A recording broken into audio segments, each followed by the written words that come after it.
Then he looked at his people and saw them worshipping idols, eating dead meat, mistreating their neighbors, and regarding as permissible forbidden things such as the shedding of blood, etc.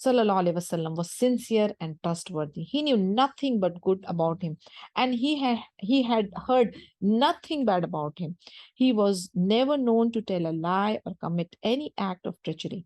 He was calling for the worship of Allah subhanahu wa ta'ala alone, with no partner or associate, and for the upholding of family ties, kind treatment of neighbors, prayer and fasting, and not worshipping anything other than Allah subhanahu wa ta'ala.